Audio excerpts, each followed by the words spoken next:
PJNet Live Part 2 with Del Didway. We are rolling the bumper. We have cameras ready. The chat room is extremely excited for his appearance of the most interesting man in the world, so we will switch to Studio 6 in 5, 4, 3, 2, 1. Merry Christmas again, Part 2, PJNet Live, continuing with Del Didway, but I hope that you were here for the first half with Becky Lindsay. We talked about the impact of film in the culture and the implications in the culture for the kingdom of Christ, and that was good. You didn't have to convince me, Becky. I was there. You had me at hello, so to speak. But Del Didway has joined us now, as he does each week at this time. And Del, you look like you have been out Christmas caroling. You've just got that glow about you that radiates the love and the sappy. What do y'all do? You sing songs. I've done it. I have done it once, but I didn't do it anymore. Yeah, it's just, first of all, that was a good show you had on with Becky, and I think if she's listening or watching, she should definitely get Scott that motorcycle. He deserves that. And tell him I'm pulling for it. Becky's a good friend. She's written a couple of, she's a contributing writer to a couple of my books. She's had a couple of chapters in my First Down Devotions, Dugout Devotions. And if I ever need somebody to pray for me, I'll text or call Becky. Mm-hmm. And she's on the other side of the world in the liberal part of the country, but she's not one of them. So she needs to move back to Ohio. She needs to move to Ohio. Well, no, if I need prayer at 2 a.m, I can still, Becky's still going out there. Yeah. That's true. So we need prayer warriors on the other hemisphere. See? Yeah. All right. So Christmas caroling, we go every year. Our church goes every year, and went last night in torrential rain, and it was we had a massive turnout. We had about 30. Yeah, it was cold rain. We had about 36 people out, which was really awesome. And what we do is there's a list of folks they go to who are either sick or shut in or elderly or can't get out. And you go to them, and you go to their house, and you stand out obviously in front on their doorstep. And we have a lot of people to go to. Wasn't as many last night because it was such a lousy night to be out. But we went out, and we'll go to nursing homes and walk through the hallways and retirement homes, and you'll go to folks' house who can't get out. They're sick or they're older or they have some issues where they can't get out of the house. So we'll go to them. Like our former pastor's wife, Faye is still living, even though he's been deceased for a while.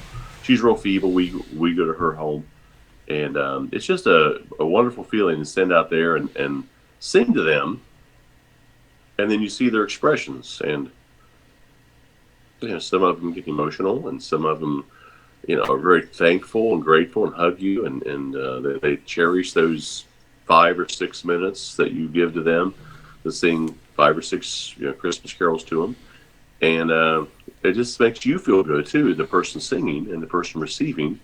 It's a win-win, and it's a great feeling. I encourage everybody to do it. We've done it. I don't know. Angie and I have gone with the church. Well, she's gone to it longer than I have. I think we've probably gone out 15, 16 straight years. One night right before Christmas and do that, and it's just wonderful. And then we always go back to our fellowship hall, and there's donuts and there's coffee and hot chocolate and treats for us to eat. So that's always worth it. We needed it last night because it was cold and wet. But we've had some interesting things happen over the years. I put a link to one of my blogs I wrote a few years ago about some of the funny things that's happened, some of the true things that happened. Caroling, we had a gentleman after about the second song, he just grunted, turned around, he said, "That's enough. I'm going to go watch TV," and slammed the door. Yeah, and one of the funniest things, we were caroling, and we set off the person's home alarm system. So you're sitting there singing Silent Night, and you hear the sirens going off. So that was a fun night. We've had a guy yell at us from across the hall, tell us to shut up. We've had a deer literally a dozen feet away from us just stared at us. because he was saying songs to not to the deer, but he was in the yard. I mean, it was a real deer, and we had him stare at us. Years ago, when we first did it, back before we have modern transportation, we had an old truck. We all went in, and the lights went out one night, and so we were driving with flashlights. We were holding the flashlights out on the road as we drove down the street to go caroling. And so had some really fun events happen. We sung to the wrong house one time and didn't realize it. But all in all, you have your game plan, you execute your game plan, and you end up making a few people feel special for just a few moments, and it does something for everybody, I think. So I encourage everybody to go out Christmas caroling. It's we've had the nights when it's been snowy, which is really cool, and a really good atmosphere, and just to see the looks on some of these people's faces when they come to the door, and they have cancer or something they're really down, and you see 24 people outside their house singing Christmas songs to them. It really does something to them, lifts their spirits, and it makes everybody feel good. Any instruments when you all go? No, but see, we have some bells that they do at the end when we sing "We Wish You a Merry Christmas." They ring some bells, but no, it's just all just us singing. A cappella. No music, no. Yeah, you have about we have about 30 people singing in unison. It's really nice, on a dark night, and they flip on the lights, and then they see you, and then they come out and listen, or they open the door and listen, or they tell you to be quiet. Sick the dogs on you. Yeah. Sick the dogs on us, or else you set off the alarm system. So siren night, it's siren night. That legitimately happened. Well, you've had a busy week though. I saw you were in the press box of the Cincinnati game. I was in a press box in Cincinnati. Wasn't much of a game. I wouldn't characterize it that way, but I was there. I've been around this a lot. I've never seen anything tighter security in my life. I mean, we've been to presidential inaugurations, presidential events. We've been to Governor Kasich's inaugural ball. New England Patriots set a new standard for security. I've never seen anything like it as far as media goes.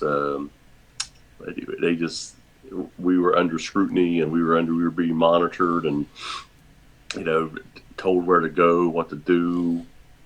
If we had our phones out, we had to put them away. It was like secure. It was like San Quentin there. It was really lockdown. It was crazy. There's nothing but a football team. That's all they are. So you think it was because it was the Patriots? Yeah, there's a friend of mine. She works she's outside of the locker room every game. I've seen her every game for 3 years.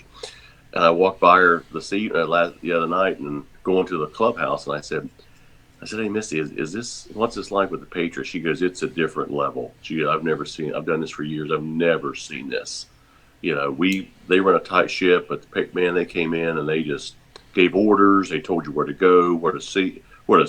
I mean, we're in the press conference room. I mean, you just go in there and sit down, and you just wait. Mm-hmm.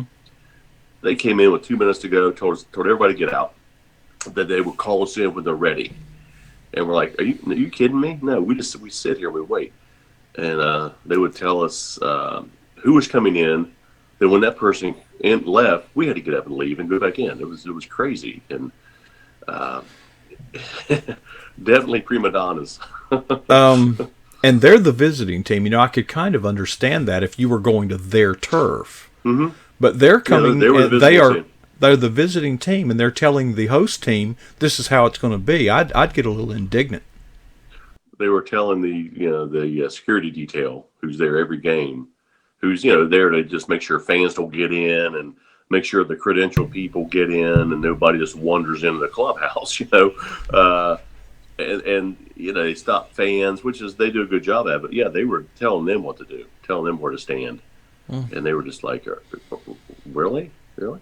And yeah, it's crazy. I mean, we had access to some players, but it was under heavy scrutiny and watching you. I mean, we were being watched all the time. And of course, if anybody's at the listening follows any of the NFL, the Patriots have a reputation, whether it's earned or not earned, I don't know, for taping, videotaping, and allegedly spying and Spygate.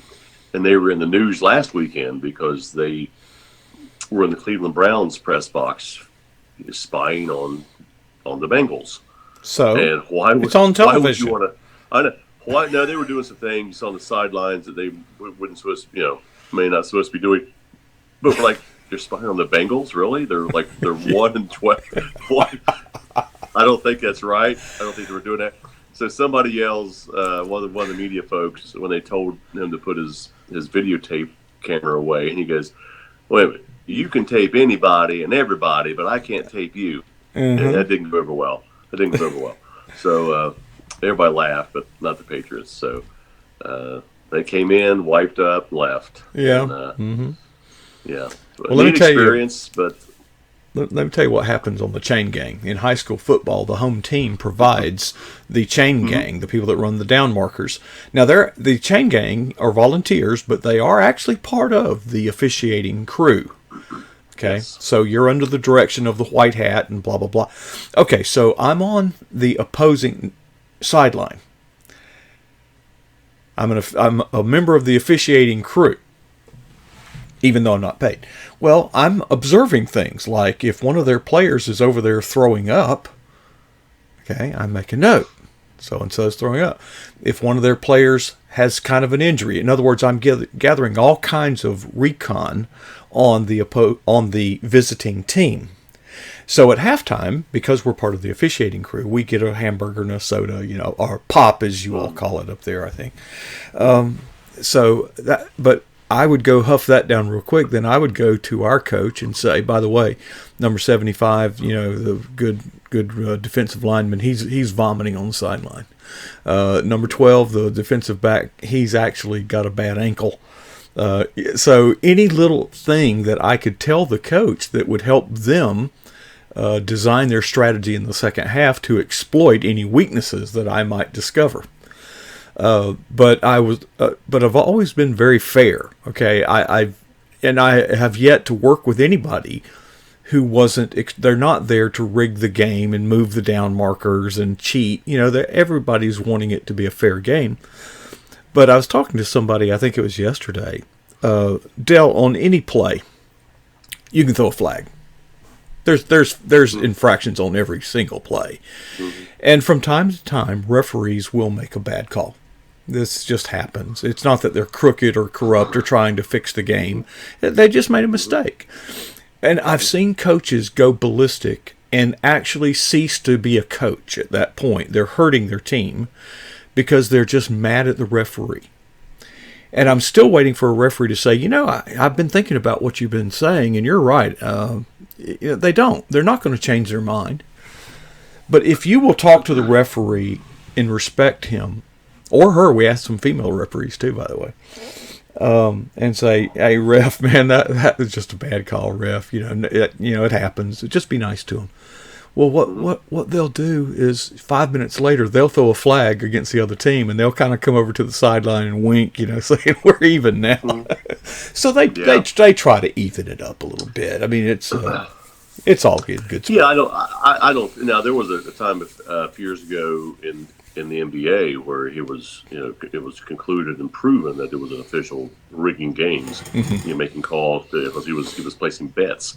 But overall, they do make mistakes, but you never, if it's in a basketball game and it's a close game and a team loses by one and they blame the official, they need to go back and look at how many free throws they missed. They may have missed 19 free throws, and there's the game right there. It's not the officials. I mean, that may have been a crucial call, but a player can drop a ball, make a bad error, and that's part of the game. But an official making a mistake is also part of the game. Yeah, it's human error. It just happens. And it does. It happens. I know last year in the Saints, that was a horrible no call. And they were actually thinking about suing to get that call reversed because they would have gone to the Super Bowl. That was a flat out missed call, and that play resulted in the Saints losing. And they were talking about suing. I'm like, oh my gosh, just get over it. You part of the it was part of the call. I'll go back and look at those. Go back and look at that fumble. Go back and look at Well, that. and how Those many missed games have you tackles. won because you got the benefit of a bad call? Yeah. It all circles back around. I mean, I had my share of bad calls. I got thrown out of the ball game one time because of a bad call, and I was right, but he threw me out of the game. So it happens. It's part of it. You got to learn to deal with it. You got to learn to deal with life's mistakes too. Everything happens. You're going to there's going to be bad calls given to you in the game of life, and you got to go on with it. And you can't go back and do over. You can't complain and file lawsuits. Well, and So that's just my coach would always say, if a bad call causes you to lose the game, or the last minute field goal by the other team, they barely, they steal the game, so to speak. He said it shouldn't have been that close. We deserve to lose. Yeah. We should have dominated that team, and it shouldn't get down to luck. There's enough luck involved in the game. A football you cannot predict the bounce of a football. That's what I like about it. No. So human error is part of the makeup, and you got to learn to deal with it, but and go on and not complain, because you're going to lose more games in life, and then you're going to win them, and you have to be prepared for that. Now, football games, millions of dollars, money, it's a different story. Fans go ballistic, if there's a blown call. I wouldn't want to be a referee. I mean, I've done it. I've umpired ball games. I wouldn't want to do it anymore with all the I would love to do of it. the fans. I actually looked into it, but the pay is so bad. I would literally go in the hole.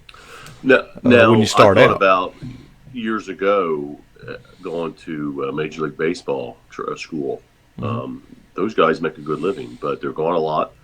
But they make a good income. But they're gone, during the baseball season. But during the season, they get like 3 or 4 weeks off during the season for vacation. Yeah, I didn't realize that. So, but I looked at that years ago, and then I was thinking I didn't do it. But that would have been a fun route. But I'm what I'm doing now. But writing about Christmas carols, and I'll get back to my normal stuff here real soon after Christmas. I just need to take a break and write some fluffy stuff and show people I can do more than Yeah. I have a different repertoire, but I kind of like that the one. But I like giving little history lessons about carols and some of my favorite ones, how they started, and the origin of Silent Night, and my Sunday school's depiction of it, teacher's depiction of it, which I totally agree. It couldn't have been silent. It could not have been Silent Night. It had to be a lot of. I mean, you had the inn. The inn was full, so there had to be a lot of people there. So It was crowded. And you're in a manger with animals around you, and the baby's it's not. There's no way it was a silent No, night. it was anything but serene. Right. So that's when I gave my 2 cents of maybe it was just for a couple of moments it was silent, and maybe everybody knew when the babe was born that, hey, something's different. This is real. This is a king is here, and maybe everybody stood at attention for a few moments and wondered. So I saw a meme, and I posted it on my timeline. It's got the wise men following the stars as the original Star Trek. Yeah. Yeah. So, and there's a lot of argument. People in the church argue about, did it really happen on December? What's it matter? It doesn't matter what day it was. He was born. It doesn't matter. He was born, and they said, that there weren't 3 wise men. I don't care. I mean, if there were 3. There were 3 gifts. There were 3 gifts. Yeah, it's their gifts, and so. Well, here's my pet peeve. I don't hear anybody talking about this because I don't think they think things through. The wise men, came from the east. Well, now wait a minute. The star was in the east. And if they were following a star in the east, that means that they were traveling. They would have arrived from the west. Now, there's only about 25 miles of land between, the sea and Bethlehem. So were these mariners maybe? Why do I think of these things? Well, it doesn't matter when it comes down to it. And if they took if they had a cab from like New York City, there's no telling where they come from. Yeah. So, yeah. They Ubered. Yeah. So, but people get hung up on those things, and they really do. And I don't. I mean, it's not that I don't care. I don't care about that debate. It's just, it doesn't matter. It's like minutia. It doesn't matter. Well, it takes our thoughts off the main theme. You know, the details are well, they're details, and does it really matter? I'm glad that you brought up that referees make mistakes, folks, and players make mistakes and get calls. Some of those calls are fair, some of them are not. But in so many ways, that's just like the Christian life. None of us are perfect. We make mistakes. So that's really not the question. The question is, how do we conduct ourselves in our character when we've made a mistake? And that's where I measure a lot of character. If they start making excuses and start portraying themselves as a victim, well, folks, that's a deficit spiritually. That's a character flaw. Yeah. And even if there is one, you don't look back on it and use it as a crutch. You just move on. You accept what happened and you move on. So there have been times I've made mistakes. Some of them have been my fault. Some of them weren't. But you got to take responsibility. Well, as our time runs out, I'm going to share a story with you that I shared. I made a video devotional about this, and it's called The Fumble. Folks, in football, there's all kinds of errors, but a fumble is the most egregious of errors. There is no excuse for fumbling the football, ever. Okay? So if you want to see a coach burst into flames, watch their behavior after a fumble. Now, suppose that there was a fumble and the other team recovered the ball, and the head referee stepped in and said, "You fumbled, the other team recovered the ball, but if you would like, we'll give you possession of the ball and a new set of downs. Just ask for it." That would be a real game changer, wouldn't it? It sounds like some of our liberal Democrat friends in Congress. Well, yes, but isn't that exactly what Jesus Christ did on the cross? Yeah.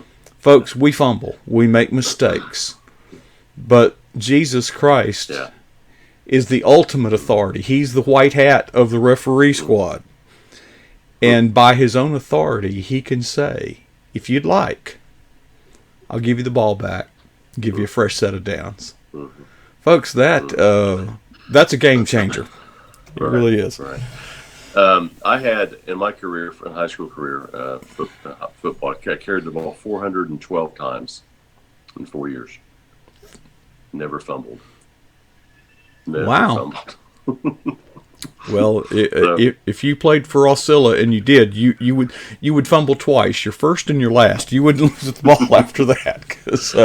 But yeah, if anybody gets a chance to, I don't promote my blog, but if you get a chance to go on there to tonight's blog, look at it. There's a lot of links to some Christmas songs in there.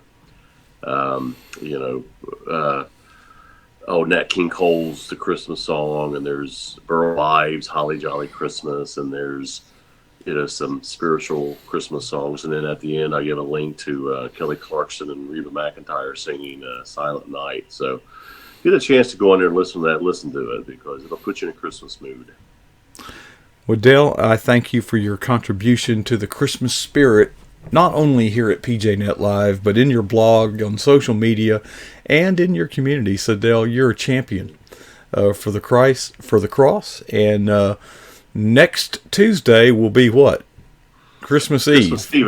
We're going to work out something. We're going to have to work something out.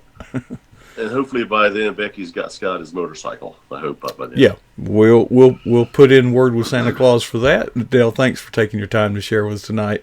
Look forward to doing this again. Merry Christmas. Wow, folks, it just keeps it keeps getting better and better. Thank you so much again. Those of you in the chat room, we have tomorrow night another lineup, and our producer, Sunbelt Girl, my handler, will tell me what we're doing tomorrow night. And I'll let you know. Thank you, all of you who do the shout outs and pile on the promotional videos that get circulated around out there. It really brings joy to my heart to see a team working together with a common purpose. And folks, our purpose is not to aggrandize ourselves. Our purpose is to exalt the name of Jesus Christ. And what better time to do that than this Christmas season? See you next time, right here on PJNet Live.